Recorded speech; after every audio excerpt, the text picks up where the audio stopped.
Shalom Bapak Ibu Saudara yang dikasihi Tuhan. Seri pengajaran hari ini berjudul Nama Tuhan. Saudara, hari ini banyak orang bertikai, banyak orang bertengkar mengenai nama Tuhan. Namun dalam doa Bapa kami, Tuhan Yesus mengajarkan melalui kalimat doanya, berkata, "Dikuduskanlah namamu." Matius 6 ayat 9. Itu berarti bukan sebutan namanya yang harus dipentingkan, bukan saudara. Harus diketahui, di sini nama Tuhan mewakili pribadinya. Sebab nama merupakan cara mengenal pribadi.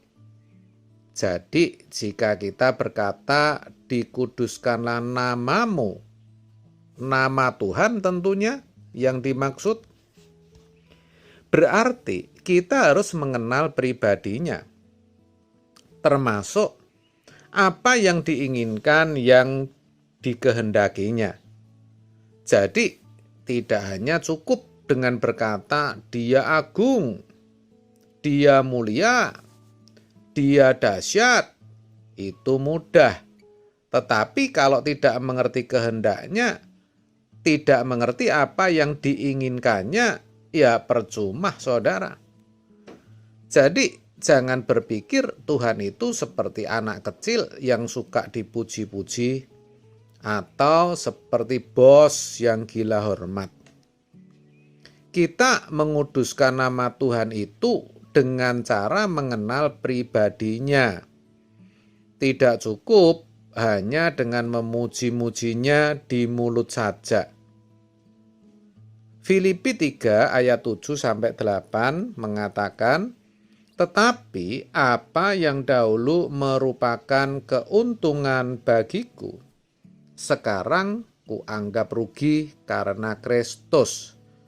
Malahan segala sesuatu kuanggap rugi karena pengenalan akan Kristus Yesus Tuhanku lebih mulia daripada semuanya. Oleh karena dialah aku telah melepaskan semuanya itu dan menganggapnya sampah supaya aku memperoleh Kristus."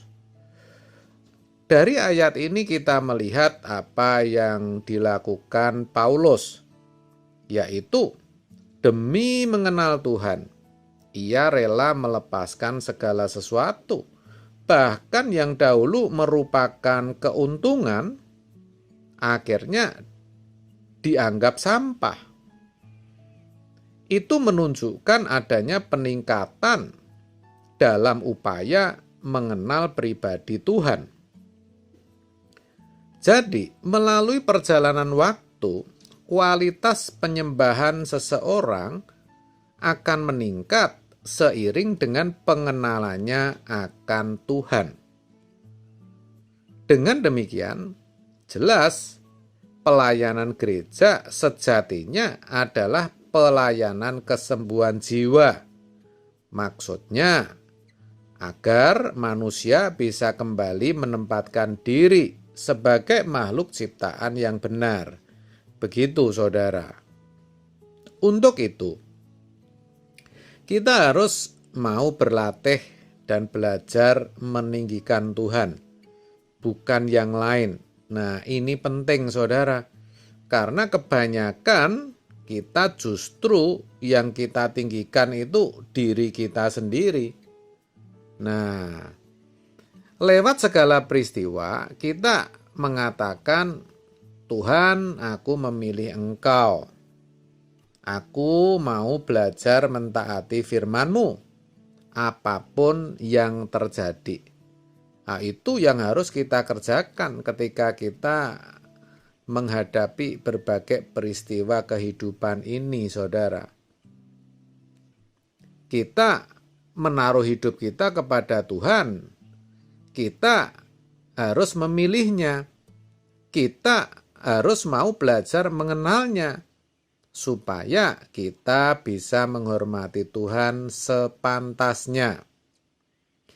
Dikuduskanlah namamu bukan berarti kita harus berdoa supaya nama Tuhan menjadi kudus. Bukan, saudara. Kita berdoa ataupun tidak berdoa, nama Tuhan sudah dan tetap kudus selama-lamanya.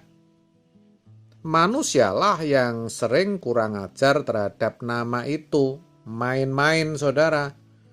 Terkait hal itu, Agustinus, Bapak Gereja, berkata demikian. Kita mengingatkan diri kita untuk menginginkan namanya yang sesungguhnya senantiasa kudus, juga harus dianggap kudus di antara manusia. Maksudku, nama itu tidak boleh dihina. Jadi kita tidak boleh menghina nama Tuhan, sebaliknya kita harus meninggikannya. Manusia yang kurang ajar terhadap nama Tuhan ialah manusia yang tidak bersikap benar kepada Tuhan.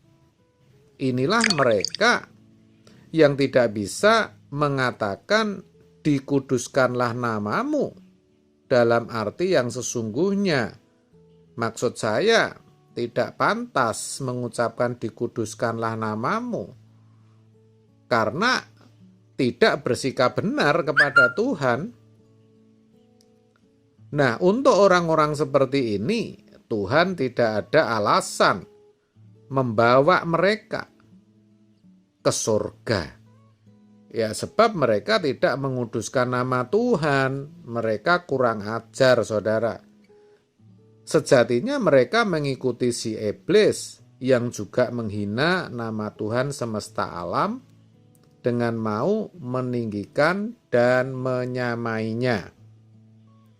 Jadi, kalimat dikuduskanlah namamu sesungguhnya merupakan panggilan untuk menyembah Tuhan dengan sikap batin yang benar dan sikap hati yang sehat. Bapa kita di surga ingin mulut kita dan hati kita itu sama. Karena ketika kita menghormatinya secara patut, memberi nilai tinggi Tuhan, itu harus kita buktikan, harus kita peragakan dalam hidup kita sehari-hari. Karena memang itulah gaya hidup yang harus dimiliki oleh orang percaya. Iblis dikalahkan dengan darah anak domba dan kesaksian kita. Seperti dituliskan dalam Wahyu 12 ayat 11. Dan mereka mengalahkan dia oleh darah anak domba dan oleh perkataan, perhatikan, kesaksian mereka. Karena mereka tidak mengasihi nyawa mereka sampai ke dalam maut. Sangat jelas. Jadi ini tidak sekedar kesaksian mulut, saudara. Maksud saya ketika kita menghormati Tuhan, ya, meninggikan namanya tidak hanya di mulut, tetapi harus merupakan kesaksian hidup di mana kita memuliakan dan menguduskan Allah. Tidak ada yang layak dipermuliakan selain Bapa di surga. Seperti Yesus yang disertifikasi atau mendapat pengakuan Bapa karena ketaatannya, di mana Bapa sampai berkata, "Inilah anak yang kukasihi, kepadanyalah aku berkenan." Maka kita juga akan mendapat sertifikat serupa, yaitu jika kita tetap taat menguduskan namanya di sepanjang kehidupan kita. Amin. Tuhan Yesus memberkati.